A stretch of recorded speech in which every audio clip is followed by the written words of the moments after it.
Ko'zingga qarab chiqmaysanmi? Uzr aka, ozgina ko'rmay qolman. Bugun xursandchilik kuni edi. Men bor uzr aka, mayli, sog' bo'ling, yaxshi ko'rishingni.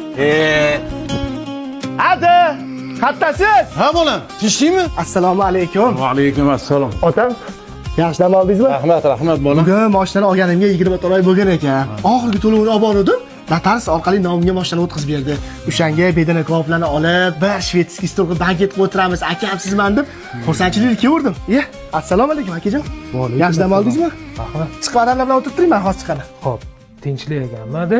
Bugun uyimizda xursandchilik kuni ekan. U keyin bedini ko'p olib kelgan ekan. Mashina ham tepda maza yeymiz endi. Qani olchi bolam. Oningiz nimada? Ha, ota bola. Maza qilib dardlashib o'tiribsizlarmi? Kel bolam, ol sana. Rahmat. Olinglar o'zinglar ham, olinglar. Bismillahirrohmanirrohim. Ulla bolam, qo'y ishga qarab yor, kimdir chaqiryapti. Atajon, men hozir o'zim qarab boraman. Kelinglar aka. Nima xizmat? Qanani belavz aka.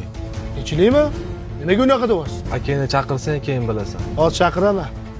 Aka, Bo'lab ber. bir minut qarab oling. Hop. Menimcha sizlar qidirayotgan bola boshqa. Mana akam bula bo'ladilar. Ha, Lutfulla, bormisan? Aka, nima bolalar oldi? Unaqa jim turibsiz. Akangni qarzi bor-da, shuning uchun gapira olmayapti. Isbot dalilingiz bormi? Isbot deysanmi? Mana buni o'zing ko'r. Ukada videoga olmasanglar bo'lardi. Hop, qarzing qachon berasan? Qilib beraman, aka. Qachon? Beshinchiga qilib beraman, aka. Akamni sizlarda ish qarzlari bor. 4,5 ming qarzi bor. Tushundim aka sizlarni. 2014-yil Spark mashinam bor.